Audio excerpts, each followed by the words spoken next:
같이 기도하고 시작하겠습니다. Chúng ta cùng cầu nguyện để bắt đầu ạ. 거룩하시고 자비로우신 우리 아버지 하나님, 진심으로 감사를 드립니다.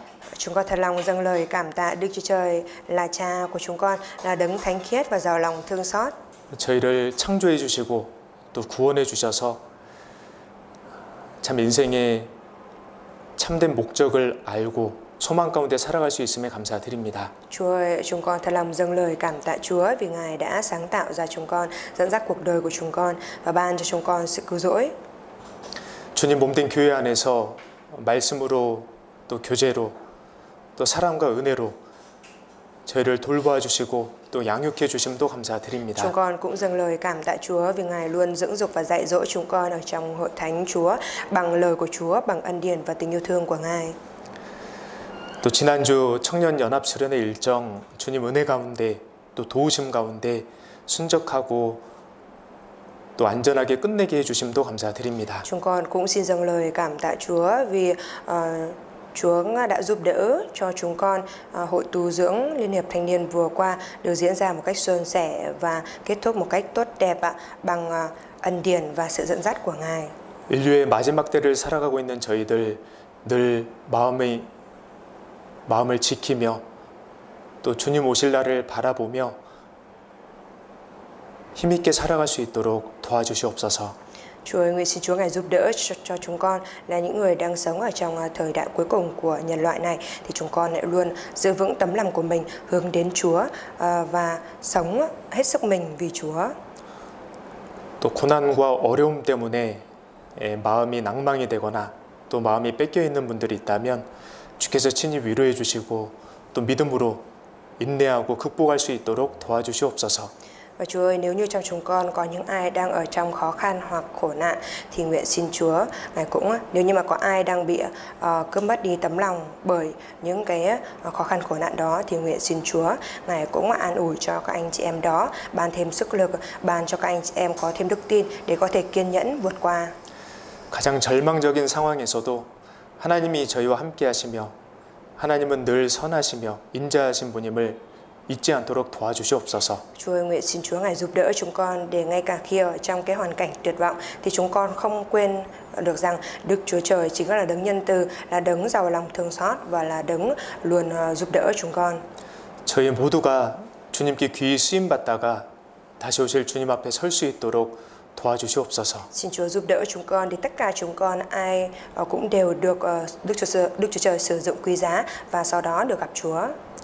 이곳 베트남 땅에 진실되고 충성된 주님의 일꾼들을 더욱 세워주시길 간구드립니다. Chúng con khẩn khoản cầu xin Chúa Ngài hãy lập thêm những người làm công chân thật và trung tín của Chúa hơn nữa ở trên đất nước Việt Nam này. 더 많은 영혼들이 구원을 받고 주님께 돌아와 주님께서 기뻐하시고 영광 받으시길 원합니다. Chúng con mong muốn rằng sẽ có thêm nhiều linh hồn hơn nữa nhận được sự cứu rỗi trở về với Chúa và dâng được vinh quang cho Ngài. 그 일에 저희가 더욱 하나 될 수 있도록 도와주시고 Xin Chúa giúp đỡ chúng con để chúng con có thể hiệp một cùng với nhau trong công việc đó. 지혜도 더해 주시길 기도드립니다. Chúng con cầu nguyện xin Chúa ban thêm cho chúng con sự khôn ngoan. 또 사랑하는 우리의 사람들, 아직 이 복음을 깨닫지 못한 분들, 그들에게도 저희가 담대하고 지혜롭게 복음 전할 수 있도록 도와주시옵소서. Chúa nguyện xin Chúa Ngài cũng giúp đỡ chúng con để chúng con có thể mạnh dạn giao giảng một cách khôn ngoan, truyền giảng cho những người thân thương của chúng con, những người vẫn chưa nhận được sự cứu rỗi. 오늘의 모든 일정도 선하신 주님께 의지합니다. Mọi lịch trình ngày hôm nay chúng con cũng chỉ xin dựa dẫm vào Đức Chúa Trời là đấng tốt lành. 저를 구원하여 주신 고마우신 예수님 이름으로 기도드렸습니다. Vì Chúa Giêsu là đấng đã cứu rỗi chúng con và là đấng đáng để chúng con dâng lời cảm tạ, và chúng con thành tâm cầu nguyện nhân danh Đức Chúa Giêsu Christ. Amen. 네, 우리 같이 창세기 26장을 Chúng 찾겠습니다. ta mở sách Sáng Thế Ký đoạn 26 창세기 26장 Sáng Thế Ký đoạn 26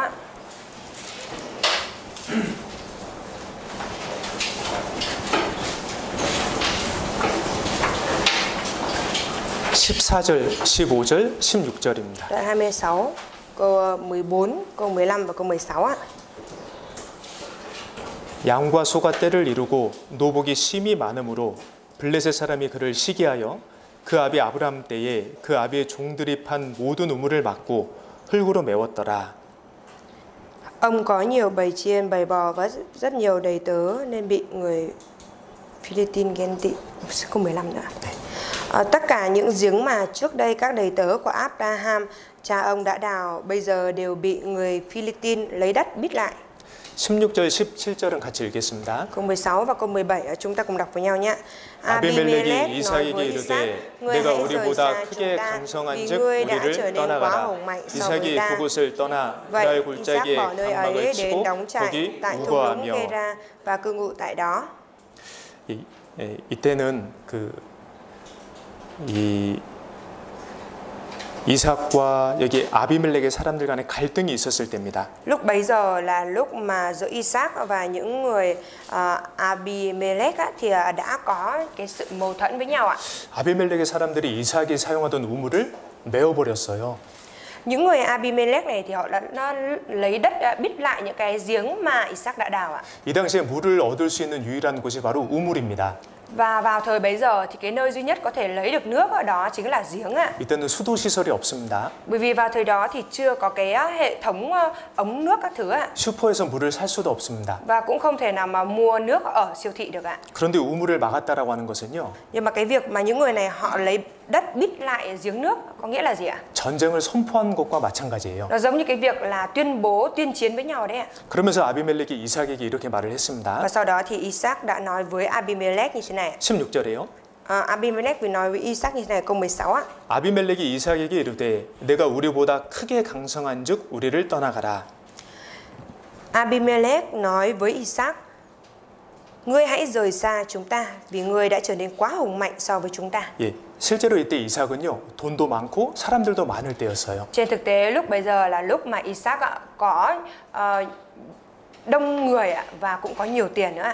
양과 소가 떼를 이루고 노복, 여기서 노복이라고 하는 것은 종들 그리고 군사들, 그게 바로 노복입니다.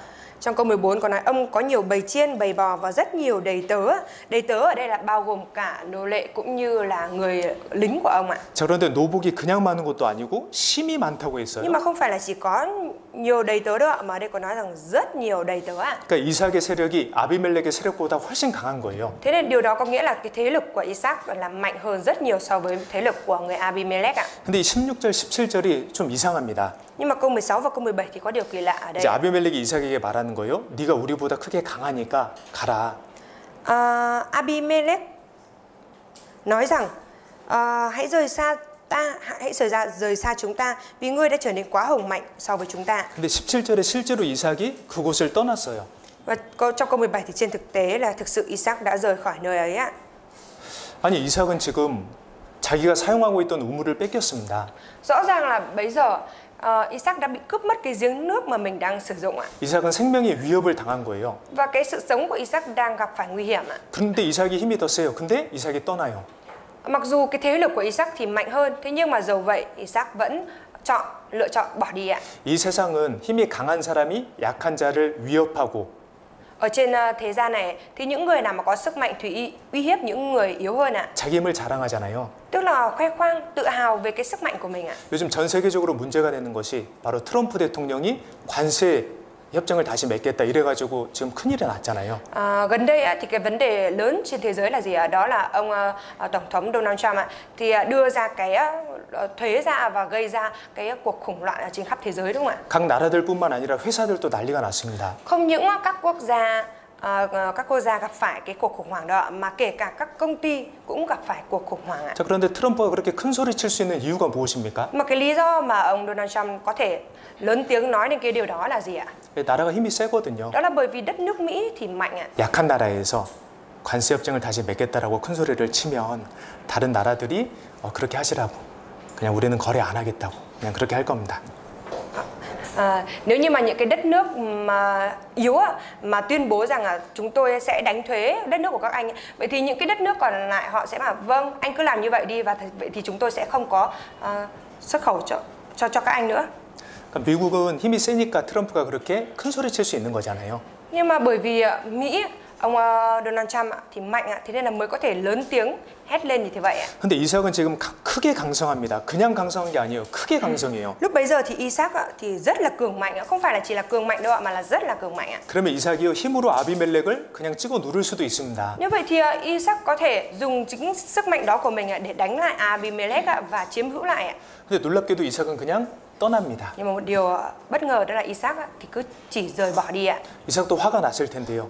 Chắc là Isaac cũng cảm thấy tức giận ạ. 근데 이 한 번이 아니고 여러 번을 그렇게 해요. Nhưng mà không phải chỉ một lần xảy ra như vậy mà nhiều lần Isaac bị như thế ạ. 그 비결이 무엇이었을까? Nếu vậy thì bí quyết là gì ạ? 오늘 그걸 같이 생각해 보려고 Ngày hôm 합니다. nay chúng ta sẽ cùng nhau suy nghĩ về điều này ạ. 우리도 그렇습니다. Chúng ta cũng như vậy ạ. 살다 보면 마음 상할 때가 있습니다. Khi mà chúng ta sống trong đời này, có những lúc chúng ta cũng bị đau lòng, tổn thương ạ. 누가 내 성질을 건드릴 때도 있고요. Cũng có những lúc nào đó ai đó đụng vào bản chất của mình, 그러면 우리는 그냥 화가 쉽게 나잖아요. nên mình cũng có thể nổi cáu ạ. 저만 그렇습니까? Có phải mỗi mình thấy như vậy không ạ? 네. 근데 그게 하나님이 우리에게 원하는 모습은 아니잖아요. Tức là đấy là cái hình ảnh mà Đức Chúa Trời không hề mong muốn ạ. 구별된 모습도 아니고. Đó cũng không phải là cái hình ảnh được tách biệt ạ. 근데 이삭은 어떻게 이렇게 할 수 있었을까? Nhưng mà làm thế nào mà Isaac đã có thể thực hiện được như thế ạ? 24장 창세기 Đoạn 24장 24 ạ. 63절입니다. Đoạn 24 câu 63.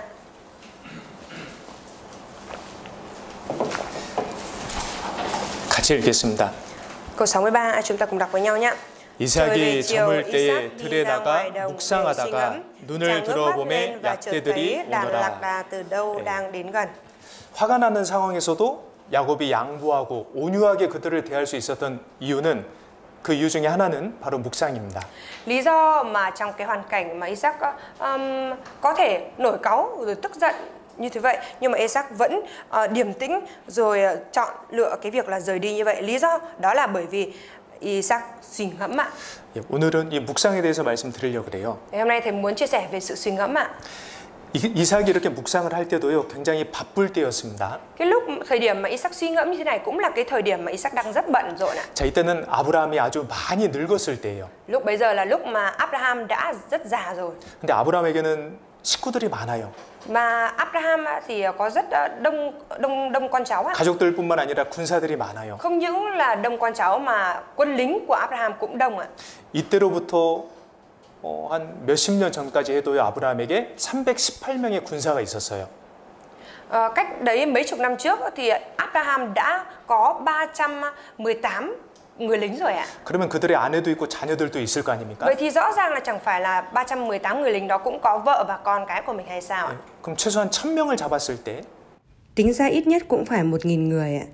1000명이 이렇게 같이 모여 이렇게 함께 살아가다 보면 문제가 많이 있잖아요. 1.000 người nhóm lại rồi sống chung tập thể với nhau như thế thì chắc chắn là sẽ xảy ra nhiều vấn đề đúng không ạ? 그러면 이삭은 인도자니까 리더니까 그걸 해결도 해줘야 되고 도와도 줘야 되고 할 일이 많습니다. Và bởi vì Isaac là người lãnh đạo, thế nên là Isaac cần phải dẫn dắt, giúp đỡ, rồi giải quyết nhiều vấn đề khác nhau ạ. 그러니까 그렇게 바빴을 텐데 이삭이 저물 때 해질 때 들에 나가서 묵상을 했던 거예요. Mặc dù đang trong lúc bận rộn như thế vậy, nhưng mà Isaac vẫn trời về chiều đi ra ngoài đồng để suy ngẫm ạ. 네, 묵상이 진짜 중요한 겁니다. Cái việc suy ngẫm thực sự rất quan trọng ạ. 그 디모데전서 4장 5절에 보면 하나님의 말씀과 기도로 거룩하여 지민이다 하셨습니다. Ở trong sách Timôthê nhất đoạn 4 câu 5 thì có cái lời Kinh Thánh nói rằng nhờ lời cầu nguyện và lời của Đức Chúa Trời mà vật đó được thánh hóa. 근데 창세기 순서가요. 24장에 이삭이 묵상한 내용이 나오고 Nhưng mà trong sách Sáng Thế Ký đoạn 24 này xuất hiện cái cảnh tượng là Isaac. 창세기 25장에는 이삭이 기도하는 모습이 나옵니다. Rồi trong sách Sáng Thế Ký đoạn 25 thì xuất hiện cái hình ảnh Isaac cầu nguyện ạ. 이제 아내를 보니까 아이를 못 낳는 거예요.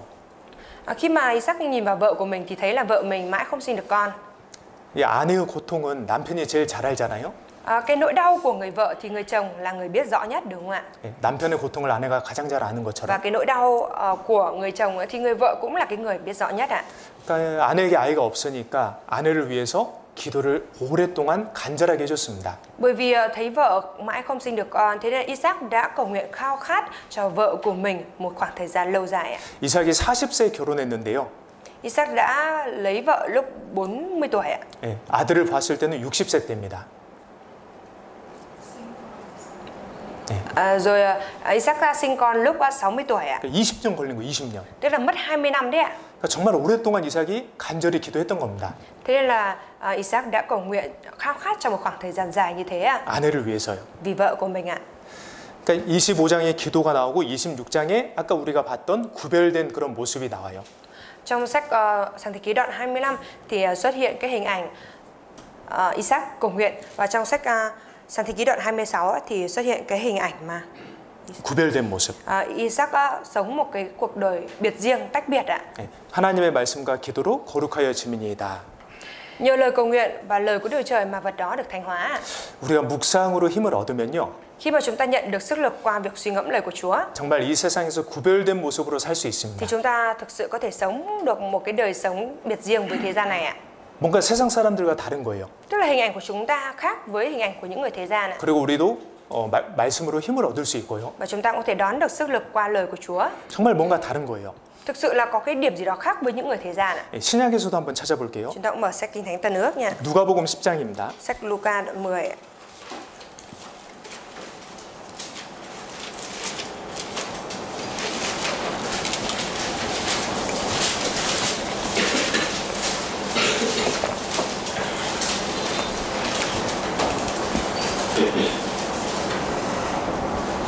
누가복음 10장 Sách Luca đoạn 10 38절 39절. câu 38 câu 39 á. 저희가 길 갈 때에 예수께서 한 촌에 들어가심에 마르다라 이름하는 한 여자가 자기 집으로 영접하더라. Khi cùng đi đường với các môn đồ, Đức Chúa Giêsu ghé vào một làng kia, có một phụ nữ tên Ma-thê tiếp đón Ngài vào nhà mình. 39절 같이 읽겠습니다. Câu 39 á, chúng ta cùng đọc nhé. 그에게 마리아라는 동생이 있어 주의 발 아래 앉아 그의 말씀을 듣더니. 성경에서 어느 인물이 처음 등장할 때요. Ở trong sách Kinh Thánh ấy, khi mà một nhân vật nào đó xuất hiện với cái hình ảnh đầu tiên, 그 인물의 모습이 그 인물이 어떤 사람인지 보여준다고 생각해요. thì thầy nghĩ rằng cái hình ảnh xuất hiện đầu tiên đó là cái hình ảnh cho thấy rõ cái nhân vật đó là người như thế nào ạ. 나중에 성경을 읽으시면서 그 점에 한번 그 점을 깊이 생각해 보세요. Sau này khi mọi người đọc sách Kinh Thánh thì mọi người hãy lấy cái điều đó và suy nghĩ thật là sâu sắc mà xem ạ. 네, 마리아가 성경에 처음 등장하는 장면입니다. Đây chính là cái cảnh tượng đầu tiên Mary xuất hiện. 이제 마르다 마리아는 두 자매입니다. 언니 동생이에요. Ma-thê và Mary là hai chị em ạ. 근데 마르다 언니가 예수님과 제자들을 집으로 초대했어요. 식사 대접을 해드리려고. Ma-thê thì mời Đức Chúa Giêsu và các môn đồ của Ngài vào nhà của mình để tiếp đãi ạ. 참 귀한 마음이죠. Đấy là một cái tấm lòng rất quý ạ.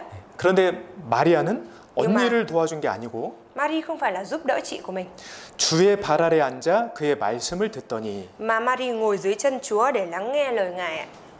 주의 발 아래 앉아. 정말 예수님 가까이 앉은 거예요. Ngồi dưới chân Chúa ở đây có nghĩa là đang ở rất gần với Đức Chúa Giêsu, đúng không ạ? 그죠? 서 있다가 아니라 앉아 있어요. Không phải là đứng đó mà đang ngồi ạ. 겸손한 마음입니다. Tức là đấy là chỉ về cái tấm lòng khiêm nhường. 거기서 뭘 했냐면 그의 말씀을 듣더니. Và tại đó thì Mary làm gì ạ? Mary lắng nghe lời Chúa ạ. 그러니까 마리아는 예수님의 말씀을 정말 간절하게 경청을 했던 겁니다. Điều này có nghĩa là thực sự Maria đã rất là khiêm nhường và lắng nghe lời của Chúa một cách khao khát ạ. 말씀을 들을 뿐만 아니라 잘 생각을 했겠죠. Không những chỉ nghe lời của Chúa không ạ, mà còn suy nghĩ nữa, đúng không ạ? 그러면서 분명히 예수님의 그 은혜, 나 대신에 십자가에 달리실 그 은혜를 깨달았을 거예요. Và có lẽ là bởi vì suy nghĩ nữa, thế nên là Maria đã nhận biết ra cái ân điển của Đức Chúa Trời, ân điển của Đức Chúa Giêsu là Đức Chúa Giêsu này sẽ chết thay vì tội lỗi của mình ạ. 마리아가 말씀을 잘 듣고 깊이 생각했던 결과가 무엇입니까? Cái kết quả sau khi Maria lắng nghe lời của Chúa thật chăm chú rồi suy nghĩ sâu sắc là gì ạ? 예, 300데나리온 되는 향유 옥합을 예수님께 부어드렸어요. Đó là Maria đã đập vỡ bình dầu thơm đáng giá 300 denier để sức lên cho Đức Chúa Giêsu ạ. 1데나리온은 성인 한 명이 하루에 벌 수 있는 일당입니다. Một denier là cái số tiền công mà một người trưởng thành có thể kiếm được trong một ngày ạ. 300데나리온이면요 거의 1년 연봉 에 해당하는 금액이에요. Thế là 300 denier ở đây là tương đương với cái tiền lương kiếm được cả một năm đấy ạ. 결코 작은 돈이 아닙니다.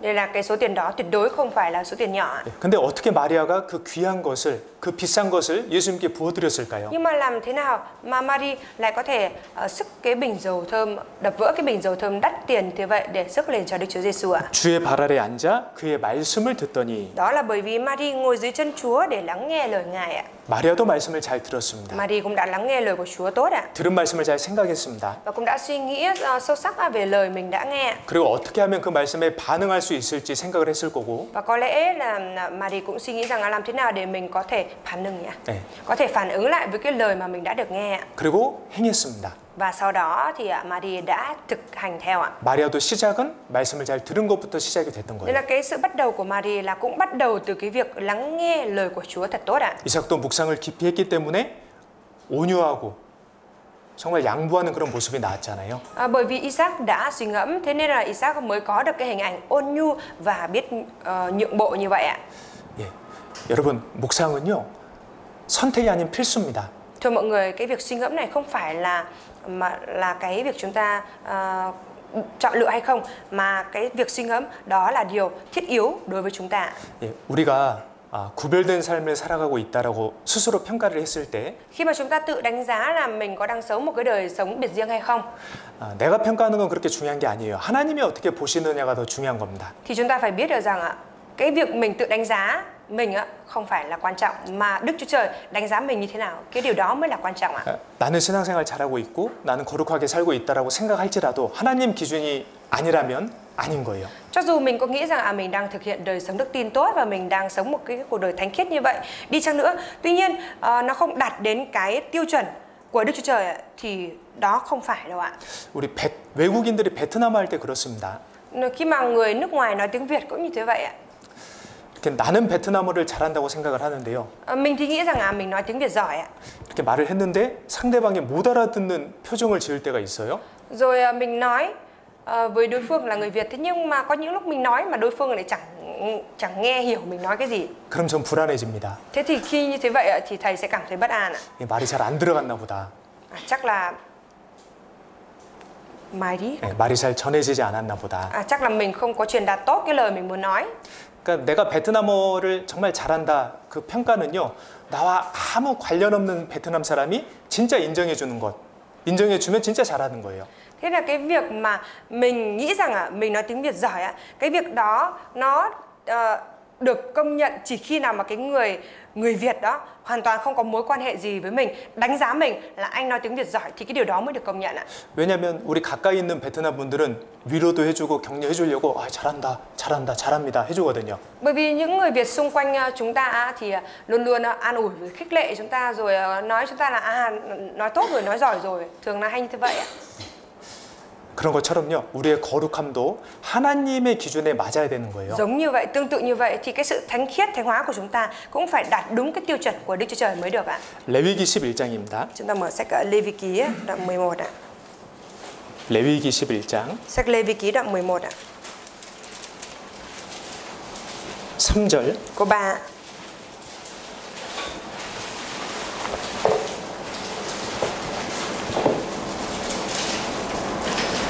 레위기 11장 3절 같이 읽겠습니다. Sách Lê Vi Ký đoạn 11 câu 3 chúng ta cùng đọc với nhau nhé. 짐승 중 무릇 굽이 갈라져 쪽발이 되고 책임지라는 것은 너희가 먹되. 이 레위기 11장에는 이런 것은 먹고 이런 건 먹지 말라라고 하신 말씀이 있어요. Ở trong sách Lê Vi Ký đoạn 11 này thì có nói về những cái thứ mà chúng ta được ăn và những cái thứ mà không được ăn ạ. 자, 그런데 7절을 한번 보겠습니다. Và chúng ta hãy xem vào trong câu 7 ạ. 돼지는 굽이 갈라져 쪽발이로 돼 책임제를 못함으로 너에게 부정하니 너희는 이 고기를 먹지 말고. Con heo vì nó có móng trễ nhưng không nhai lại nên nó là loài không thanh sạch cho các con. 자, 그런데 우리 돼지고기 많이 먹었어요, 안 먹었어요? Thịt của chúng thì các con không được ăn, nhưng mà chúng ta có ăn thịt lợn hay không ạ? 많이 먹었습니다. Chúng ta đã ăn rất nhiều ạ. 예수님이 오시고 난 다음에는 이 규례는 크게 의미가 없는 거예요. Sau khi Đức Chúa Giêsu đến thì cái luật lệ này nó không còn ý nghĩa lớn gì nữa ạ. 하지만 우리가 여기서 교훈을 받을 수 있습니다. Tuy nhiên thông qua cái phần đoạn này thì chúng ta có thể rút ra được bài học ạ. 정한 식물. Động vật thanh sạch ạ. 왜 정하다고 하셨냐면 그 이유가 있는 거예요. Tại sao được Chúa coi là động vật thanh sạch ạ? Bởi vì có lý do ạ. 정한 동물, 부정한 동물 나올 때 가장 먼저 나온 게 굽이 갈라져 쪽발이 되고 색임질하는 것입니다. 색임질. Cái động vật thanh sạch với động vật không thanh sạch ạ. Thì cái điều xuất hiện đầu tiên là gì? Đó là nó có móng trễ và nhai lại. 그중에 소가 있죠, 소. Những cái con động vật thanh sạch có móng trễ là trong đó thì có con bò đúng không ạ? 예, 소는 풀을 뜯어서 계속 씹다가요. Con bò thì nó ăn cỏ rồi nó cứ liên tục nhai cỏ ạ. 삼킵니다. Rồi nó nuốt vào trong ạ. 그리고 또 혼자 있을 때 그걸 다시 끄집어내서 또 씹죠. Rồi khi mà nó ở một mình thì bắt đầu nó lại ra cái cỏ đó, xong rồi nó lại nhai lại ạ. 예, 그 위에 방이 4개가 있다면서요, 소가. Bởi vì con bò thì nó có 4 túi dạ dày ạ. 그렇게 되새김질을 쭉 하니까요. Và bởi vì nó cứ liên tục nhai lại như vậy. 풀만 먹는데도 힘이 정말 셉니다. Thế là chỉ cần nó ăn cỏ thôi là nó cũng có một cái sức rất là mạnh ạ. 왜 이런 말씀이 있을까? Tại sao lại có cái lời kinh thánh như thế này ạ? 우리에게 교훈을 주시는 거예요. Đó là Chúa muốn ban cho chúng ta bài học đấy ạ. 말씀을 새김질하는 것이 하나님 보시기에 정한 거예요. Dưới cái nhìn của Đức Chúa Trời thì cái việc mà chúng ta nhai đi nhai lại lời của Chúa đó là thanh sạch ạ. 그게 하나님 앞에 거룩한 거예요. Đấy chính là thánh khiết trước mặt Đức Chúa Trời ạ. 그럴 때 굽이 갈라져 쪽발이 되고 구별된 삶이 나오는 겁니다. Như thế thì đó là có móng chẽ và nhai lại thì đấy là được tách biệt, đó là tách biệt riêng là thanh sạch ạ. 어떻게 우리 형제자매님들 묵상 잘하고 계십니까? Các anh chị em chúng ta thì thế nào? Chúng ta có đang suy ngẫm tốt lời Chúa không ạ? 가장 최근에는 언제 Và 묵상하셨습니까? gần đây nhất mình đã suy ngẫm là khi nào? 그 묵상으로 내 삶이 어떻게 변화되고 있습니까? Rồi qua cái sự suy ngẫm đó thì cái đời sống của mình đã được biến đổi như thế nào? 이게 정말 중요한 거예요. Cái điều này thực sự quan trọng ạ. 자, 이스라엘 백성들이 출애굽을 했습니다. Dân Israel thì đã xuất ra khỏi Ai Cập ạ. 이집트에서는 그들이 그 땅에서 나는 소산물을 먹었어요. Ở trong đất Ai Cập thì họ ăn những cái lương thực ra từ đất Ai Cập. 자, 그런데 홍해 바다를 건너고 광야에 들어갔을 때는요. Tuy nhiên sau khi mà đi qua biển đỏ rồi đi vào trong hoang mạc thì sao ạ? 그들은 하늘 양식 만나를 먹었습니다. Họ đã ăn lương thực đến từ trời là mana. 그런 것도 우리에게 교훈을 주시는 거예요. Và cái điều này cũng cho chúng ta rút ra được bài học ạ. 출애굽기 16장. Chúng ta mở sách Xuất Ai Cập ký đoạn 16 ạ. 1절입니다. Đoạn 16 câu 1 ạ.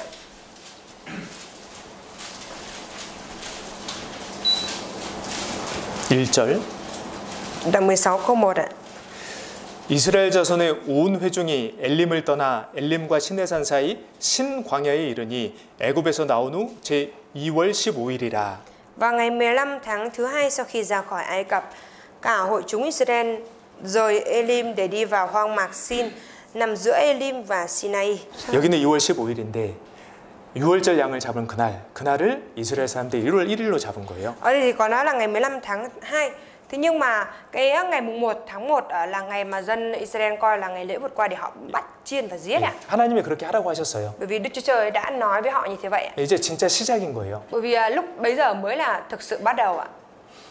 그러니까 홍해 바다를 건너고 2월 15일이니까요. 45일이 지난 겁니다. Thế là lúc bấy giờ là đã đi qua biển đỏ rồi và đang ở hoang mạc rồi, đó là ngày 15 tháng thứ 2, tức là 1 tháng rưỡi đã trôi qua rồi đấy ạ. 네. 아마 이제 그때 이제 동물들도 가지고 나왔고 양식도 가져왔으니까 이제 그게 이제 다 떨어졌겠죠. Thế là những cái lương thực cũng như là cái sản vật mà đã mang từ Ai Cập ra thì chắc là lúc 1 tháng rưỡi trôi qua rồi thì cũng đã dùng hết rồi ạ. 네. 그러니까 이제 음식이 없다고 모세를 원망하고 하나님을 원망합니다. Thế là lúc bấy giờ họ mới oán trách Môi-se và oán trách Đức Chúa Trời ạ. 자, 그런데 이제 하나님께서 하늘 양식을 주시는데요. Nhưng mà Đức Chúa Trời thì ban cho họ lương thực từ trời ạ. 13절에 Câu 13. 저녁에는 메추라기가 와서 진에 덮이고 아침에는 이슬이 진 사면에 있더니 Chiều hôm ấy chim cút bay đến và bao phủ trại quân, còn buổi sáng thì có một lớp sương đọng quanh trại quân. 그 이슬이 마른 후에 광야 지면에 작고 둥글며 서리같이 세미한 것이 있는지라. Khi lớp sương đó tan đi, trên mặt hoang mạc hiện ra thứ gì nho nhỏ, tròn mịn như hạt sương đọng trên mặt đất. 15절 같이 읽겠습니다. Câu 15 mà chúng ta cùng đọc nhé.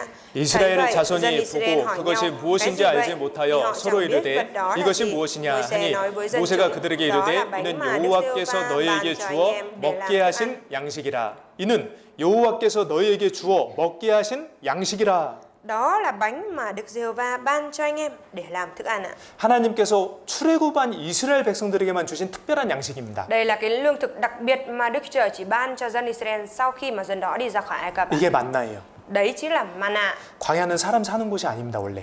Vốn dĩ hoang mạc không phải là nơi mà con người sinh sống ạ. 사람 살 수 있는 곳이 아니에요. Và đó cũng không phải là nơi mà con người có thể sống sót được ạ. 그런데 거기서 하나님의 인도하심과 보호하심 가운데 이스라엘이 살았거든요. Nhưng mà tại đó nhờ sự giúp đỡ và dẫn dắt của Đức Chúa Trời mà dân Israel đã có thể sống sót được ở hoang mạc ạ. 양식은 바로 만나였습니다. Và Lương thực ở đó chính là mana. 우리도 그렇습니다. Và chúng ta cũng như vậy ạ. 구원받기 전에 우리에게는 만나, 이 말씀이요 의미가 없었어요. Trước khi nhận được sự cứu rỗi thì mana này không có ý nghĩa gì đối với chúng ta.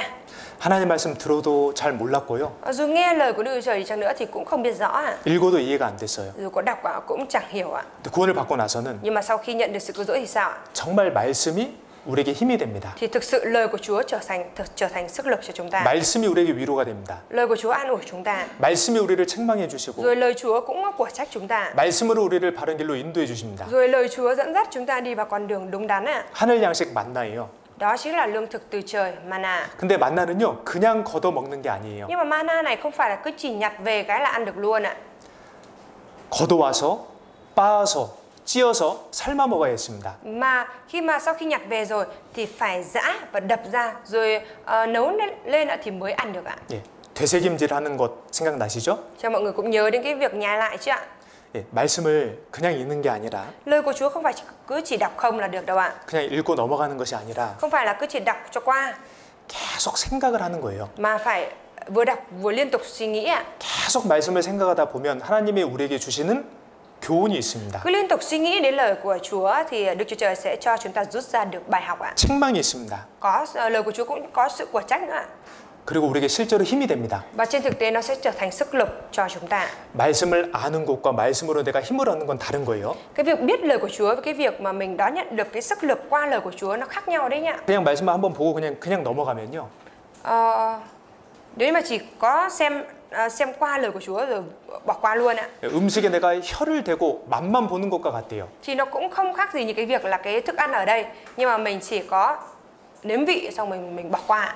그러니까 음식은 실제로 입에 넣어서 씹어서 삼켜야 그게 영양이 되잖아요. 힘이 되잖아요. Đồ ăn thì mình cần phải bỏ nó vào miệng của mình nhai nó rồi mình nuốt vào bên trong á thì nó mới trở thành sức cho chúng ta, đúng không ạ? 근데 우리가 묵상을 하지 않으면 Nhưng mà nếu như chúng ta không suy ngẫm 분명히 지식으로는 그 말씀을 알거든요. thì rõ ràng là bằng tri thức thì cũng biết cái lời kinh thánh đó, 내용도 알고 cũng biết nội dung đấy, 교훈이 무엇인지도 rồi 알고. cũng biết là cái bài học từ câu kinh thánh đó là gì. 근데 실제로 그 말씀이 내게 어떤 영향과 힘을 줬냐라는 거예요. Nhưng mà trên thực tế lời kinh thánh đó nó gây được cái sức ảnh hưởng gì cho chúng ta và nó ban được cái sức lực gì cho chúng ta. 여러분 우리가 묵상을 해야 진짜 양식을 얻는 거예요. Thưa mọi người, chúng ta phải suy ngẫm lời của Chúa thì chúng ta mới đón nhận được cái lương thực thuộc linh ạ.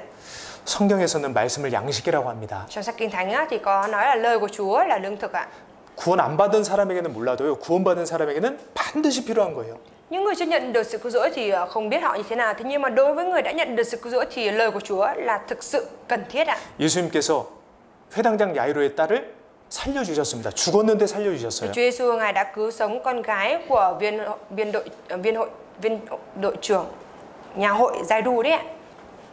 살려주시고 나서 바로 하셨던 말이 아이에게 먹을 것을 갖다 주어라. Sau khi mà cứu sống cái đứa trẻ đã chết đó thì Đức Chúa Giêsu đã phán rằng hãy cho đứa trẻ ăn, đúng không ạ? 너무 당연한 말 같잖아요. Đấy, nghe thì có vẻ như là đó là một cái lời quá hiển nhiên ạ. 근데 성경에는 우리에게 교훈을 주는 말씀인 거예요. 성경에 있는 말씀은. Tuy nhiên những cái câu được ghi chép ở trong sách kinh thánh đều là những cái lời cho chúng ta rút ra được bài học ạ. 살아있는 사람은 반드시 먹습니다. Người còn sống thì nhất định phải ăn ạ. 살아있는 사람은 먹고 싶어합니다. Và người đang sống thì muốn ăn ạ. 구원받은 그리스도인들은 말씀을 먹고 싶어해요. Những cơ đốc nhân đã nhận được sự cứu rỗi thì muốn ăn lời của Chúa ạ. 그리고 먹어야 살아요. Và phải ăn thì mới sống được ạ. 거기서 힘을 얻어요. Và phải ăn thì mới có được sức ạ. 그 과정이 묵상이에요. Và trong cái quá trình đó được gọi là suy ngẫm ạ. 이건 너무 중요한 겁니다. Đây là cái điều thực sự rất quan trọng ạ. 예레미야 15장을 Chúng ta 보겠습니다. mở sách Giê-rê-mi đoạn 15 ạ. 예레미야 15장 Giê-rê-mi đoạn 15 ạ.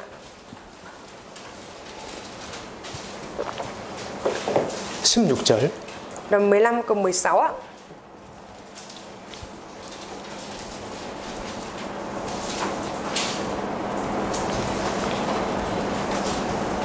같이 읽습니다. Chúng ta cùng đọc nhé. 만군의 하나님 여호와시여 나는 주의 이름으로 일컬음을 받는 자라 내가 주의 말씀을 얻어먹었사오니 주의 말씀은 내게 기쁨과 내 마음에 즐거움이 오나. 예레미야의 간증입니다. Đây là lời làm chứng của Giê-rê-mi ạ. 근데 나는 주의 이름으로 일컬음을 받는 자라. Con được xưng bằng danh Ngài ạ. 우리 시대 주의 이름으로 일컬음을 받는 자 누굽니까? Ở thời đại của chúng ta những người được xưng bằng danh của Chúa là những ai vậy ạ? 그리스도인이에요. Đó chính là những cơ đốc nhân đấy ạ. 그리스도인도 딱 이 마음입니다. Những cơ đốc nhân thì có cái tấm lòng giống y như vậy ạ. 내가 주의 말씀을 얻어먹었사오니. Gặp được lời Ngài con đã ăn nuốt rồi. 말씀이 양식으로 표현이 되어 있죠. Tức là lời của Chúa được miêu tả giống như là đồ ăn, đúng không ạ? Lương thực, đúng không ạ? 주의 말씀은 내게 기쁨과 내 마음에 즐거움이 오나. Lời Ngài là sự vui mừng hớn hở của lòng con ạ. 이게 말씀의 힘이라는 거예요. 말씀의 힘입니다. Cái câu này thì có nghĩa là lời của Chúa chính là sức mạnh đấy ạ. 내게 기쁨과 내 마음에 즐거움이다. Lời Ngài là sự vui mừng hớn hở của lòng con ạ. 그냥 이렇게 성경을 가지고 있다 그래서 이게 내게 기쁨과 즐거움이 되진 않아요. Không phải là cứ chỉ mang theo cái sách kinh thánh như thế này nó sẽ trở thành niềm vui và cái sự hớn hở trong lòng của mình đâu. 얻어 먹었사오니. Con đã ăn nuốt rồi. 먹기 위해서는 씹어서 넘겨야 됩니다. Để ăn nuốt đó thì cần phải bỏ vào miệng rồi nhai rồi nuốt thì mới được, đúng không ạ? 묵상이에요. Đấy là suy ngẫm ạ. 묵상을 할 때에 우리 마음에 기쁨이 있고 우리 마음에 즐거움이 있다는 Khi 거예요. mà chúng ta suy ngẫm lời của Chúa thì chúng ta sẽ có được cái sự vui mừng và hớn hở trong lòng ạ. 베드로전서 2장 Chúng ta mở sách Phi-rơ nhất đoạn 2 ạ. 2절입니다. Đoạn 2 câu 2 ạ.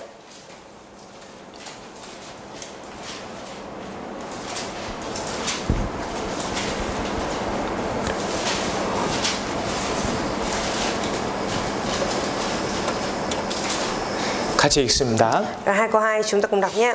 갓난 아이들 같이 순전하고 신령한 젖을 사모하라. 이는 이로 말미암아 너희로 구원에 이르도록 자라게 하려 함이라. 구원에 이르도록 자라게 하려 함이라.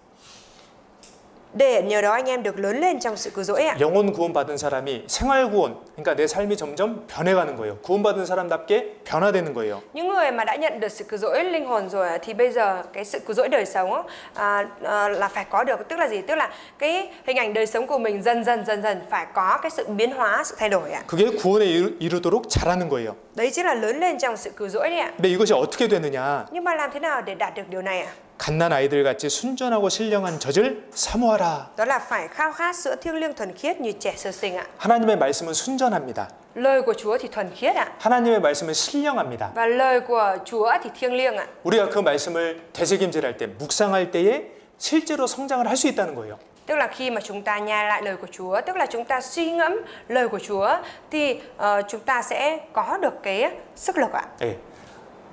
한두 번이 아니라 매일 그 삶이 반복돼야 된다는 것이죠. Không phải là chỉ có thực hiện một lần mà mỗi ngày cái đời sống đó cần phải được lặp đi lặp lại ạ. 우리가 매일 세 끼 밥 먹는 것처럼요. Giống như việc là mỗi ngày chúng ta đều ăn 3 bữa đấy ạ. 네. 여러분, 묵상은 우리가 거룩한 생활을 할 때에 반드시 필요한 겁니다. Thưa mọi người, cái việc suy ngẫm là cái thứ thực sự rất là thiết yếu cho chúng ta trong cái đời sống thánh khiết ạ. 그러니까 내가 묵상하는 생활이 지금 없다면 하나님 보실 때 구별된 삶을 살고 있지 않은 거예요. Thế nên nếu như bây giờ trong đời sống của mình không có cái đời sống suy ngẫm lời của Chúa thì điều đó có nghĩa là dưới cái nhìn của Đức Chúa Trời thì chúng ta đang không có một cái đời sống tách biệt thánh khiết đâu ạ. 묵상이 뭘까? Suy ngẫm là gì ạ? 우리가 영화관에 가면 불을 다 꺼버립니다. Khi mà đến rạp chiếu phim thì người ta sẽ tắt hết điện đi, đúng không ạ? 왜 영화관에서는 영화를 볼 때에 불을 다 꺼버릴까요? Tại sao khi mà đi xem phim thì người ta lại tắt hết đèn đi ạ? 영화에 집중할 수 있게요. Để cho chúng ta có thể chỉ tập trung vào bộ phim đó. 묵상도 그렇습니다. Suy ngẫm cũng như vậy ạ. 우리가 이삭이 들에 나가서 했던 것처럼 우리만의 시간이 필요하고 공간이 필요해요. Giống như việc Isaac đã ra đồng để suy ngẫm thì đối với chúng ta cũng cần phải có cái không gian và thời gian riêng để mà suy ngẫm lời của Chúa. 그리고 이건 훈련이 돼야 됩니다. Và cái điều này thì phải được huấn luyện ạ. 경건에 이르기를 연습하라. Hãy luyện tập lòng tin kính ạ. 묵상이 될 때까지 우리가 연습하고 또 연습해야 되는 Chúng 거예요. ta cần phải liên tục suy ngẫm và rèn luyện cho đến khi mà mình đạt được cái việc suy ngẫm lời của Chúa. 그러다 보면 우리 신앙생활이 진짜 점점 성장을 하고요. Và khi mà chúng ta thực hiện được như thế vậy thì thực sự đời sống đức tin của chúng ta sẽ dần dần được trưởng thành ạ. 말씀으로 힘을 얻고 Chúng ta cũng đón nhận được sức lực qua lời của Chúa. 서두에 말씀드린 이삭처럼 뭔가 세상 사람들과 다른 나의 모습이 나오는 거예요. Rồi chúng ta cũng sẽ có được cái hình ảnh khác biệt so với những người thế gian, giống như là Isaac làm gì ạ thầy? 이삭이 아까 양보하고 온유하게 대했던 것처럼 Giống như việc Isaac lúc nãy đã ôn nhu và nhượng bộ cho Abimelech ạ. 그게 우리가 원하는 모습이지 않습니까? Đấy chẳng phải là cái hình ảnh mà chúng ta mong muốn hay sao ạ? 히브리서 10장. Chúng ta mở sách Hebrew đoạn 10. 자, 묵상이란 걸 어떻게 하는지 한번 예를 들어볼게요. Thầy sẽ lấy ví dụ là suy ngẫm là như thế nào ạ? 저는 최근에 히브리서 10장 37절을 묵상했습니다. Gần đây thì thầy đã suy ngẫm ở trong sách Hebrew đoạn 10 câu 37 ạ. 같이 읽겠습니다. Chúng ta cùng đọc nhé. 잠시 잠깐 오면 오시리가 오시리니 지체치 아니하시리라. 자, 이제 이 말씀을 읽었어요. Thầy đã đọc câu kinh thánh này ạ. 그리고 이제 생각을 해보는 거예요. Và thầy suy nghĩ ạ. 야, 그래, 예수님 이제 곧 오시겠구나. À đúng vậy ạ. Đức Chúa Giêsu sẽ đến sắp đến rồi. 그래, 예수님께서 재림한다고 하셨지. Và đúng vậy, Đức Chúa Giêsu nói rằng Ngài sẽ tái lâm. 지금 세상 돌아가는 거 보면 예수님 오시기 징조가 다 이루어졌구나. Khi mà nhìn vào thế gian, cục diện thế giới bây giờ thì thấy rằng thực sự là những cái dấu hiệu trước ngày Chúa tái lâm đã xảy ra hết rồi. 그러면 내가 어떻게 해야 될까? Nếu vậy thì mình cần phải làm như thế nào? 전도를 한번 해보자. Mình phải truyền giảng mới được. 그래서 내가 누군가에게 연락을 하고 만나자 그랬어요. 밥을 사줬어요. Rồi thầy đã liên lạc với ai đó, hẹn gặp người đó và đã đãi người đó. 그러면 이 말씀을 통해서 내 마음이 바뀐 거고 이 말씀을 통해서 내 새로운 행동이 나온 겁니다. Tức là gì ạ? Tức là thông qua lời này mà tấm lòng của mình được biến đổi, và tấm lòng của mình được biến đổi nên là mình bày tỏ nó ra bằng hành động trong cái đời sống của mình ạ. 그렇죠? Đúng không ạ? 네. 또 어떤 분은 전도하다가 정말 지쳐 있었을 수도 있어요. 야, 참 전도가 어렵다. Có ai đó thì có thể là cảm thấy kiệt quệ rồi đuối sức khi mà truyền giảng ạ. Thấy rằng cái việc truyền giảng thực sự rất là khó ạ. 왜 우리 아버지는 내 말 이렇게 안 들어주실까? Sao bố của mình lại không nghe lời của mình như vậy? 근데 이제 이 말씀을 딱 읽었어요. Nhưng mà khi mà đọc câu kinh thánh này ạ, 묵상을 합니다. rồi suy ngẫm ạ. 그래, 주님 오시면 다 끝나지. Đúng vậy, khi mà Chúa đến lại thì mọi việc sẽ chấm dứt. 주님 오시면 구원 못 받은 분들 다 버려지네. Khi mà Chúa đến lại thì tất cả những ai chưa nhận được sự cứu rỗi đều sẽ bị bỏ lại. 우리 아버지도. Bố của mình cũng bị bỏ lại. 그래, 한 번 더 해보자. Thôi được rồi, mình phải truyền giảng thêm cho bố lần nữa. 아직 주님 안 오셨다는 건 기회를 주시는 거니까 내가 한 번 더 해보자. Việc Chúa vẫn chưa đến lại có nghĩa là Chúa vẫn ban cho mình có cơ hội để tiếp tục truyền giảng cho bố của mình. Đúng rồi, mình phải 그러면 truyền 이 giảng tiếp cho 말씀을 bố. 내가 묵상하면서 마음이 바뀌고 또 행동이 바뀐 거예요. Tức là thông qua cái câu kinh thánh này mình suy ngẫm như vậy nên là cái suy nghĩ của mình được biến đổi, tấm lòng của mình được biến đổi và cái hành động của mình cũng được thay đổi ạ. 또 어떤 분은 정말 힘든 고난 중에 있을 수 있잖아요. Rồi có những ai mà thực sự đang ở trong cái khổ nạn, đúng không ạ? 야, 근데 이 말씀을 읽는 거예요. 잠시 잠깐 오면 오시리가 오시리니 지체치 아니하시리라. Nhưng mà khi đọc câu kinh thánh này ạ, chỉ còn ít lâu nữa thôi thì đấng đang đến sẽ đến, Ngài không chậm trễ đâu ạ. 묵상을 해보는 거죠. Thì người này lại suy ngẫm. 그래, 주님 오시면 이것도 다 끝나는구나. Đúng vậy, khi mà Chúa đến lại thì cái việc khổ nạn này nó cũng sẽ chấm dứt. 이제 천국에 들어가서 영원히 행복하게 살게 되는데. Và bây giờ mình sẽ được bước vào thiên đàng và bắt đầu cuộc sống hạnh phúc. 그래, 조금만 더 버텨보자. Đúng vậy, mình cố gắng chịu đựng thêm một chút nữa thôi. 좀 더 고생해보자. Thôi mình cố gắng chịu khổ thêm một chút nữa. 그러면 이 말씀을 묵상하면서 내가 뭔가 소망을 가졌고 위로를 얻게 된 거예요. Thế là thông qua cái việc suy ngẫm lời kinh thánh này thì mình cũng có được cái niềm an ủi ở trong thâm tâm của mình, rồi mình cũng được có thêm được cái sức lực để khắc phục vượt qua, đúng không ạ? 또 어떤 분은 이 말씀을 묵상하면서 그래, 주님 오시면 돈이 뭐냐? 그래, 물질을 한번 잘 전도하는 데 사용을 해보자. Rồi có ai đó khi mà đọc câu kinh thánh này thì có thể suy ngẫm như thế này: đúng vậy, Chúa sắp đến rồi thì tiền có ý nghĩa gì nữa? Đúng vậy, mình cần phải sử dụng cái tiền của này của mình trong việc truyền giảng mới được. 주님께서 내게 복음 전하라고 맡겨주신 물질이니까 내가 주님 뜻대로 한번 써보자. Bởi vì đây là những cái tiền bạc mà Đức Chúa Trời đã ban cho mình để cho mình có thể gắng sức sử dụng nó vào trong công việc truyền giảng. Đúng vậy, mình cần phải sử dụng nó trong việc truyền giảng mới được. 여러분, 우리 물질이 있는 곳에 우리 마음이 있고 마음이 있는 곳에 우리 물질이 있습니다. Thì mọi người, của cải của mình ở đâu thì lòng của mình cũng ở đó, và lòng của mình để ở đâu thì của cải của mình sẽ sử dụng vào đó. 물질을 쓰지 않으면요. Nếu như mình không có sử dụng cái của cải của mình 복음 전해지는 건 어려워요. thì rất là khó để tin lành được truyền giao đi ạ. 그러면 이 말씀을 읽고 묵상하면서 물질에 대한 바른 생각을 한 번 더 가져볼 수 있는 겁니다. Thế thì khi bạn đọc câu kinh thánh này rồi mình suy ngẫm thì mình cũng sẽ có được thêm một cái quan điểm đúng đắn về của cải vật chất ạ. 그래, 내가 지금 주님이 주신 물질 복음 전하는데 조금 더 한번 사용해보자. Đúng vậy, cái của cải vật chất mà Đức Chúa Trời đã ban cho mình này thì mình sẽ sử dụng nó hơn nữa cho công việc truyền giảng mới được. 그리고 뭐 가족들에게 선물을 보내준 거예요. Rồi nghĩ như thế vậy, sau đó thì mình mua quà rồi gửi quà tặng cho gia đình của mình. 그러면 이 말씀을 묵상하면서 내 마음이 바뀌었고 또 행동이 바뀌었잖아요.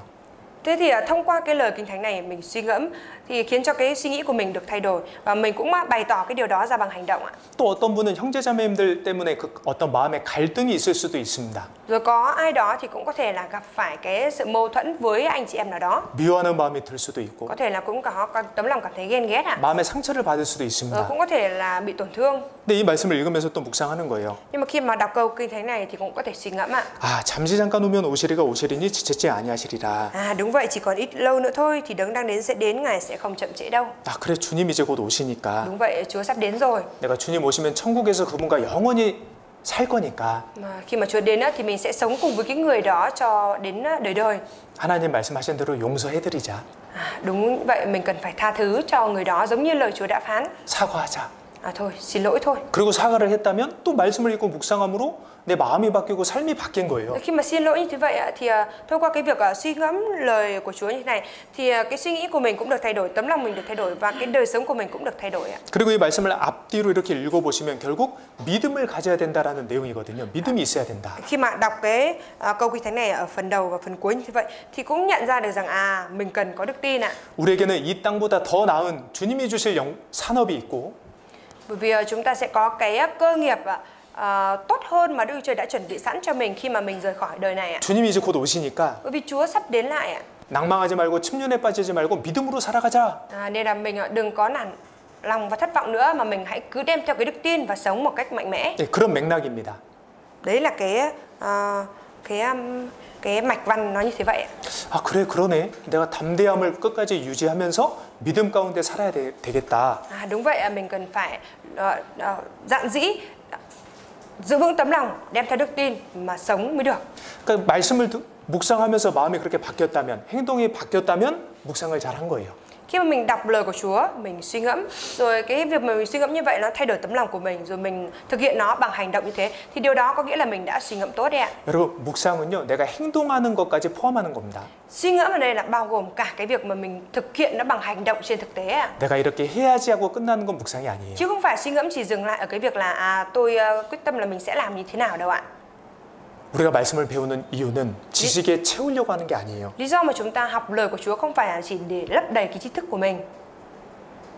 하나님 뜻대로 살려고 배우는 겁니다. Mà chúng ta học lời của Chúa để là sống giống như Chúa ạ. Sống theo ý muốn của Chúa ạ. 디모데후서 4장입니다. Nó mở sách Timôthê 2 đoạn 4 ạ.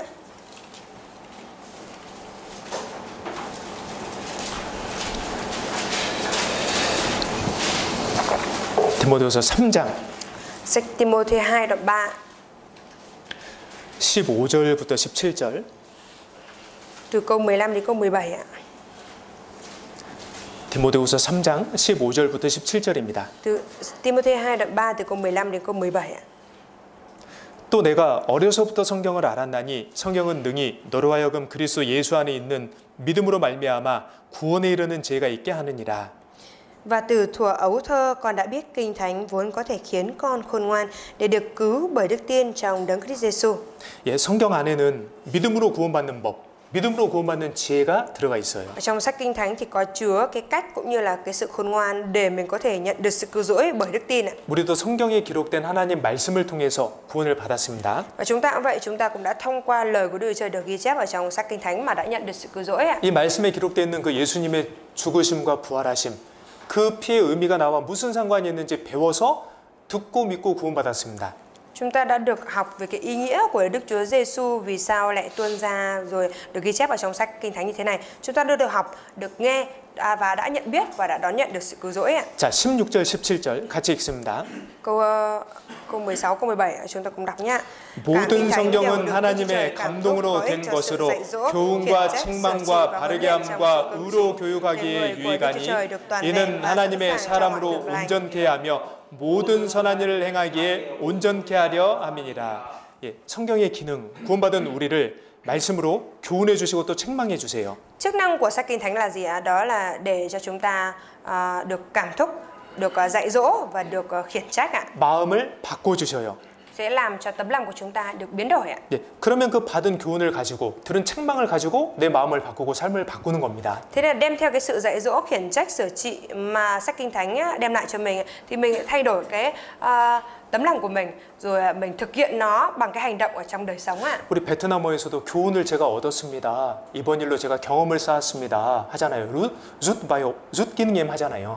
Và trong tiếng Việt cũng nói là chúng ta thông qua đợt này thì em đã rút ra được bài học này, hay là thông qua cái sự việc này em đã rút ra được kinh nghiệm này, đúng không ạ?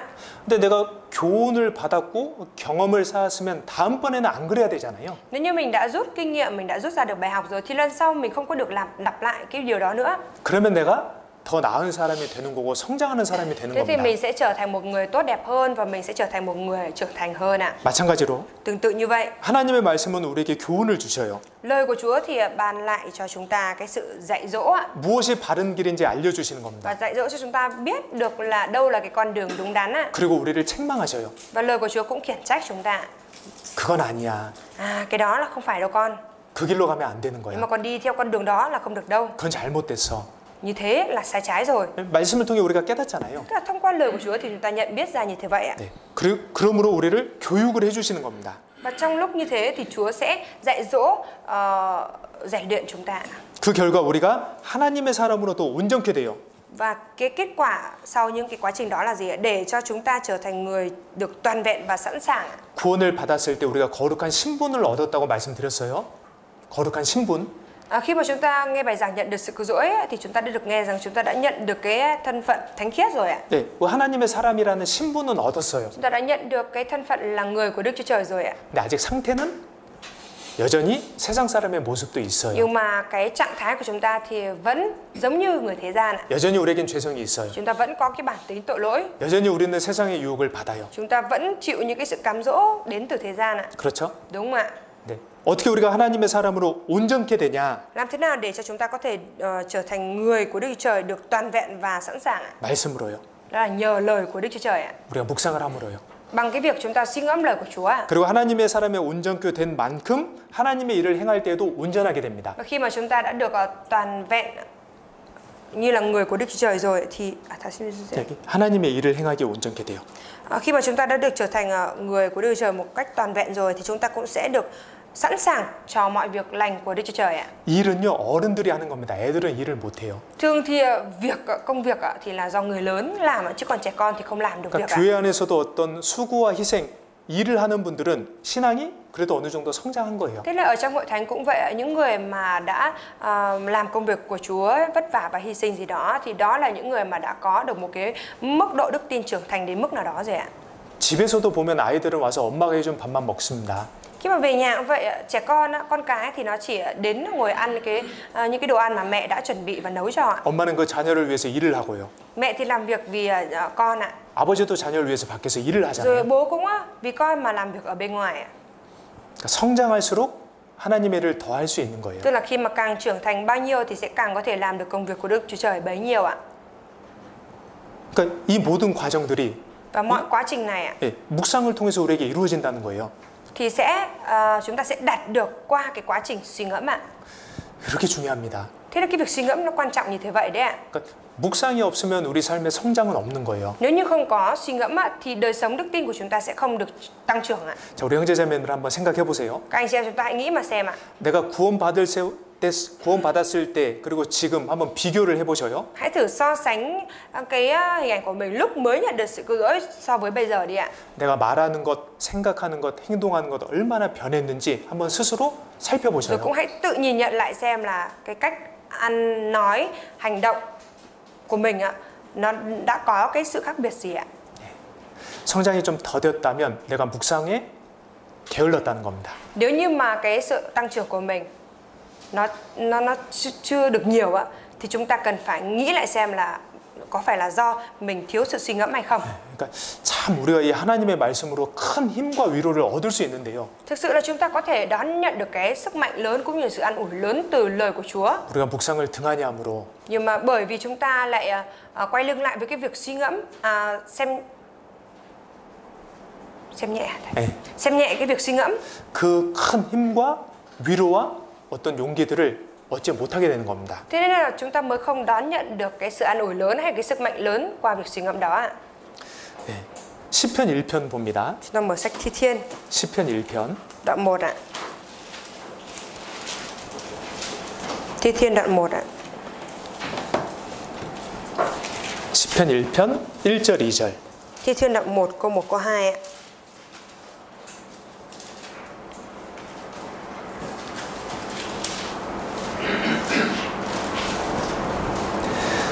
(1절입니다) 복 있는 사람은 악인의 궤를 좇지 아니하며 죄인의 길에 서지 아니하며 오만한 자의 자리에 앉지 아니하고.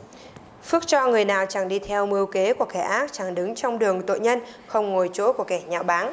예, 복 있는 사람, 누가 이제 하나님의 복을 받을 수 있냐면 Phước cho người nào là người sẽ nhận được phước từ Đức Chúa Trời ạ? 아니하고 아니하고 아니하고. Đó là những người chẳng đi, chẳng đứng, không ngồi ạ. 아닌 건 아닌 거예요.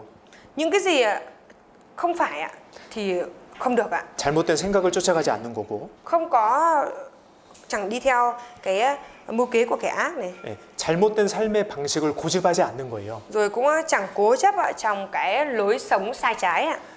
그 다음에 2절 나오는 것이 바로 같이 읽겠습니다. Rồi trong câu 2 ấy, chúng ta cùng đọc nhé.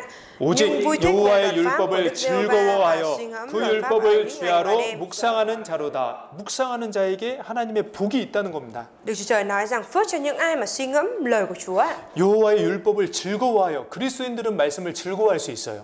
Rồi vui thích về luật pháp của Đức Giê-hô-va, tức là 여기 그리스도인은 율법을, 하나님의 율법, 말씀을 즐거워할 수 있어요. những cơ đốc nhân thì có thể vui thích về lời của Đức Chúa Trời, là luật pháp của Đức Chúa Trời. 구원받으면요 말씀을 듣고 싶어요. Khi mà nhận được sự cứu rỗi rồi thì muốn nghe bài giảng, muốn nghe lời 말씀을 của Chúa, 배우고 싶어요. muốn học lời của Chúa. 말씀을 들을 때 정말 깨닫는 게 있어요. Rồi lúc mà nghe bài giảng thì thực sự nhận biết ra điều gì đó. 정말 말씀으로 위로를 받습니다. Rồi thực sự được an ủi từ lời của Chúa.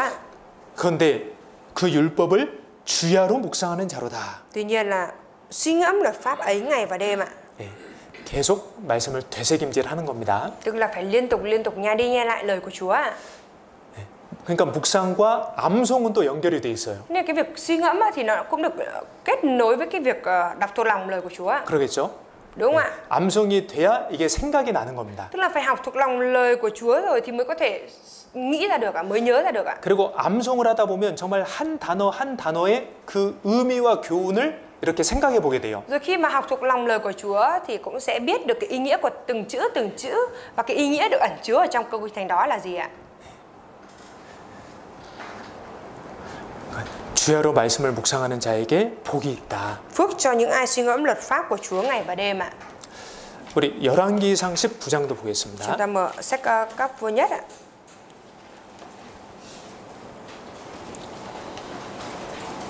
Các Vua Nhất đoạn 19 ạ.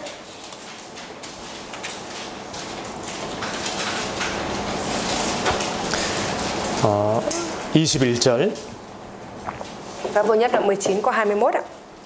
같이 읽겠습니다. Chúng ta cùng đọc nhé.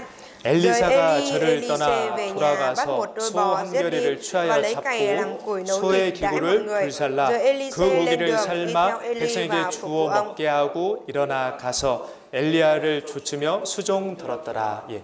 제가 이번 청년 수련회 때 여기 19절, 20절, 21절 말씀을 전해드렸습니다.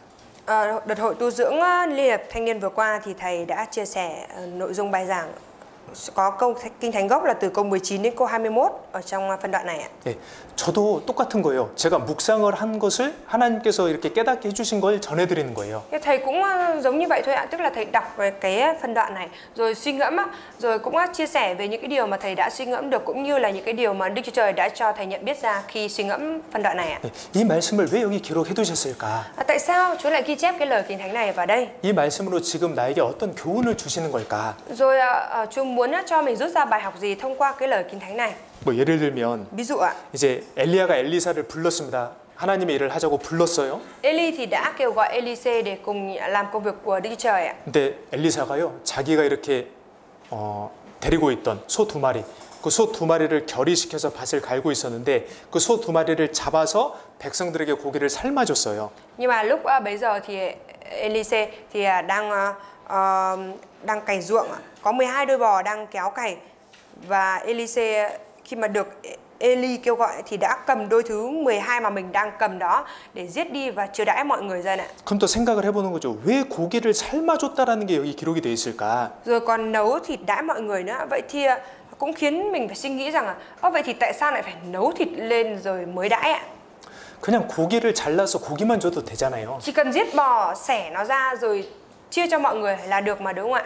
소 2마리 삶아주는 건 쉽지 않습니다. Cái việc mà nấu thịt của 2 con bò thì không hề dễ ạ. 소 잡아야 되고요. Phải giết bò đã. 삶으려면 요리를 오래 해야 됩니다. Rồi để mà nấu được thịt của nó thì cần phải đun trong một thời gian rất lâu, đúng không ạ? 또 고기만 먹으면 심심하니까 뭐 소스나 야채를 같이 줬을 수도 있겠죠. Nếu mà chỉ ăn thịt không thì chắc là cũng sẽ chán á. Thế nên là chắc là Elise cũng đã chuẩn bị rau hay là sốt gì đó cho, đúng không ạ? 소 2마리면요 몇십 명, 몇백 명까지 먹을 수 있거든요.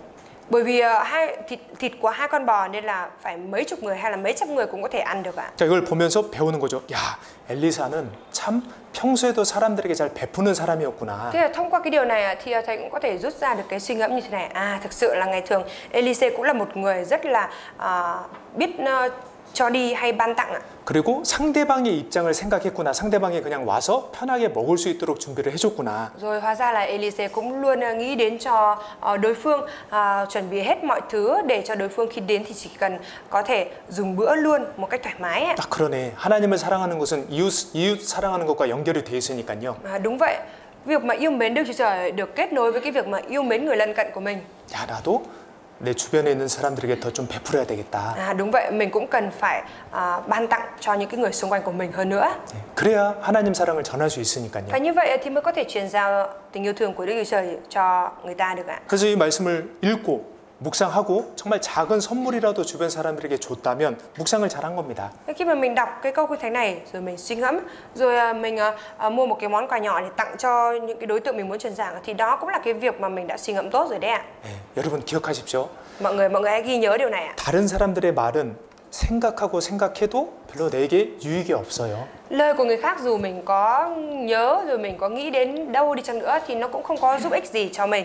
다른 사람이 내게 했던 말 너무 깊이 묵상하지 마셔요. Chúng ta đừng có suy ngẫm quá sâu sắc về những cái lời mà người khác đã chia sẻ với mình. 그것 때문에 너무 실망하시지도 마시고. Rồi cũng đừng bởi vì những cái lời đó mà cảm thấy thất vọng làm gì. 상처받지도 마셔요. Rồi cũng đừng bị tổn thương bởi những cái lời của những người khác nói với mình. 근데 하나님의 이 말씀에는 목적과 의도가 있습니다. Nhưng mà lời của Đức Chúa Trời thì có mục đích và ý đồ ạ. 교훈과 책망과 바르게 함과 의로 교육하기에 유익하니. Lời của Đức Chúa Trời có ích cho sự dạy dỗ, khiển trách, sửa trị và huấn luyện ạ. 그러니까 묵상을 하면 할수록 그런 것들을 얻을 수 있다라는 거예요. Thế khi mà mình càng suy ngẫm lời của Chúa bao nhiêu thì mình sẽ càng đón nhận được những cái điều đó bấy nhiêu ạ. 그러면 우리 생각들도 조금씩 변화가 됩니다. Vậy thì suy nghĩ của chúng ta cũng sẽ dần dần được biến đổi ạ. 말씀을 기준으로 생각이 변화가 돼요. Chúng ta sẽ được biến đổi cái suy nghĩ, tiêu chuẩn suy nghĩ của mình thành lời của Đức Chúa Trời. 하나님의 말씀으로 내 부정적인 생각들이 이렇게 사로잡히게 Rồi 됩니다. lời của Đức Chúa Trời sẽ phân tách ra những cái suy nghĩ tiêu cực của mình ra rồi giữ lấy nó và loại bỏ nó. 그리고 내가 암송하고 묵상하고 있던 말씀이 정말 필요할 때 생각나게 돼요. Rồi những cái lời mà mình đã học thuộc lòng rồi mình suy ngẫm như thế vậy thì khi mà gặp phải khó khăn thì Chúa sẽ khiến mình nhớ lại câu kinh thánh đó 다른 선택을 할 수 있도록 또 도와주셔요. và lời kinh thánh đó sẽ giúp đỡ mình đưa ra cái sự lựa chọn đúng đắn ạ. 자, 요한복음 16장 Sách Giăng đoạn 16 ạ.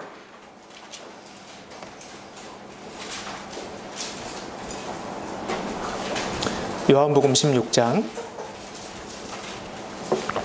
Giăng đoạn 16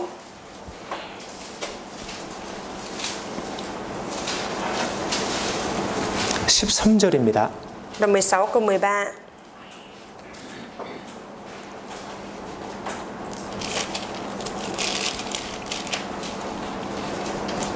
같이 읽어볼까요?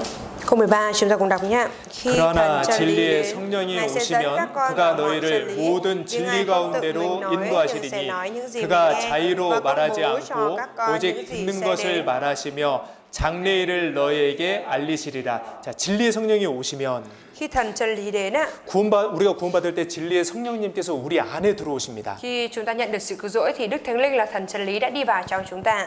그래서 성령님이 가만히 계시는 게 아니라 우리를 진리 가운데로 인도를 해주셔요. Và Đức Thánh Linh đó thì không chỉ ở yên bên trong chúng ta mà Ngài dẫn dắt chúng ta vào mọi chân lý. 말씀대로 살아갈 수 있도록 인도해 주셔요. Tức là Ngài dẫn dắt chúng ta để cho chúng ta có thể sống theo đúng như lời của Chúa. 그 방법 중에 하나가 Và một trong những cái cách đó là gì ạ? 14장 Đoạn 14.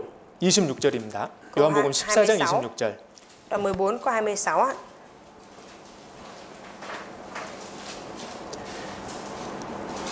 같이 읽겠습니다. Chúng ta cùng đọc nhé. Nhưng 보혜사 đấng 곧 an ủi, 내 tức là 아버지께서 Đức Thánh 내 Linh mà Cha 이름으로 sẽ nhân 보내실 danh ta sai 성령 đến. 그가 Ngài sẽ 너에게 dạy dỗ các 모든 con mọi 것을 điều và nhắc 가르치시고 các con nhớ tất 내가 cả những 너에게 gì ta đã 말한 phán 모든 với các 것을 con. 생각나게 하시리라. 예. 모든 것을 가르치시고 생각나게 하시리라. Ngài sẽ dạy dỗ các con mọi điều và nhắc các con nhớ tất cả. 이 사복음서가 기록될 때 이 사복음서에는 예수님의 말씀이 기록이 되어 있습니다. Ở trong 4 sách tin lành này thì có ghi chép về những cái lời mà Đức Chúa Giêsu đã phán. 근데 이걸 적었던 기자들이 예수님 말씀하실 때 종이에 받아 적은 게 아니에요. Nhưng mà những cái ký giả ghi 4 sách tin lành này không phải là nghe Đức Chúa Giêsu nói lúc đó rồi ghi lại luôn vào trong sổ đâu ạ. 휴대폰으로 예수님 말씀을 녹음한 것도 아니에요. Rồi cũng không phải là ghi âm lại lời mà Đức Chúa Giêsu đã giảng dạy đâu ạ. 근데 어떻게 예수님 말씀이 이렇게 기록이 되어 있을까요? Nhưng mà làm thế nào mà họ lại có thể ghi lại được lời Đức Chúa Giêsu đã phán như thế ạ? 성령님이 그 말씀을 생각나게 해주신 거예요. Đó là Đức Thánh Linh đã giúp cho họ nhớ lại lời mà Đức Chúa Giêsu đã nói ạ. 우리도 마찬가지입니다. Chúng ta cũng như thế vậy ạ. 우리가 묵상하고 암송하고 있는 말씀이 우리 안에 있으면 Nếu như những cái lời mà chúng ta đã học thuộc lòng cũng như là những cái lời Kinh Thánh mà chúng ta đã suy ngẫm mà có ở trong tấm lòng của chúng ta, 딱 필요할 때 생각나게 해주십니다. thì khi nào mà cần thiết với chúng ta thì Chúa sẽ khiến chúng ta nhớ lại lời đó ạ. 그래서 그 말씀으로 인해서 내가 마음을 좀 바로잡게 되고 Và nhờ lời đó mà chúng ta có thể giữ vững được tấm lòng của mình. 예, 주님 뜻대로 살아갈 수 있게 되는 겁니다. Và chúng ta có thể sống theo đúng như ý muốn của Chúa được ạ. 예를 들어서 잠언에 그런 말씀 있잖아요. Ví dụ như ở trong sách Châm ngôn thì có câu Kinh Thánh như thế này ạ. 내가 어느 때까지 눕겠느냐. Ngươi còn nằm mãi cho đến bao giờ? 그 말씀이 있거든요. Có cái lời Kinh Thánh như thế đấy. 어느 때 잠이 깨어 일어나겠느냐. 좀 더 자자, 좀 더 졸자 하지 말아라. Chừng nào ngươi mới thức giấc, ngủ một chút, chợp mắt một chút. 조금만 더 자자, 조금만 더 졸자 하지 말아라.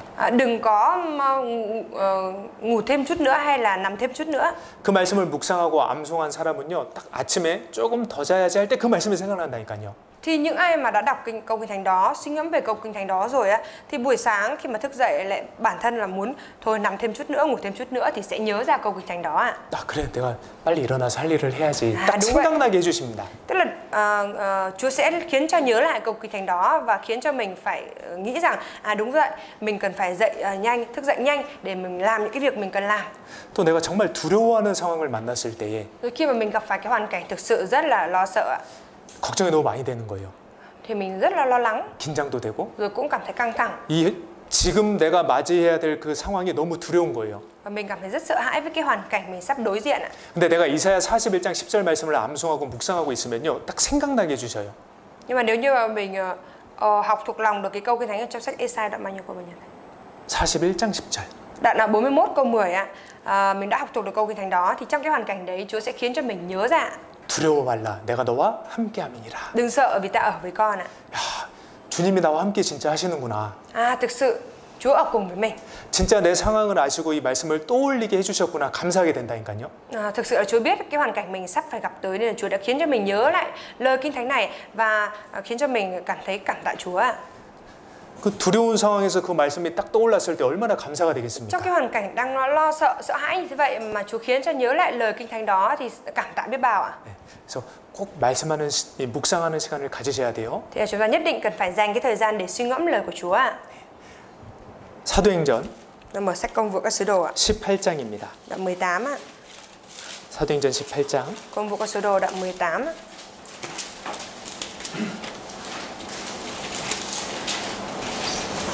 5절 Đoạn 18 câu 5 ạ.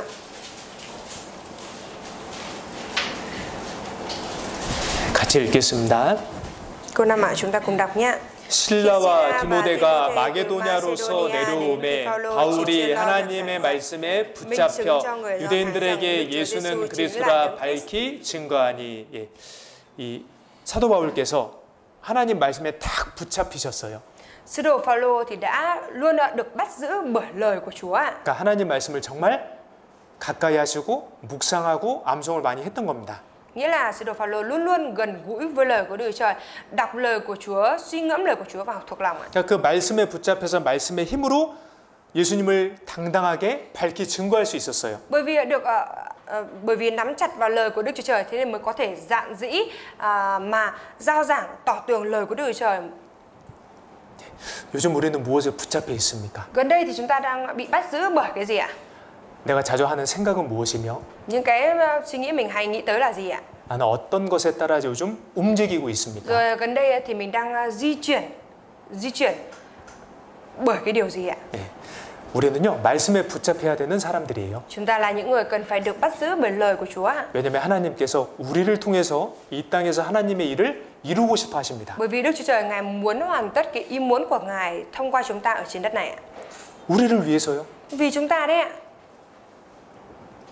20장 Đoạn 20 ạ. 사도행전 20장 Công vụ các sứ đồ đoạn 20 32절입니다. câu 31 ạ.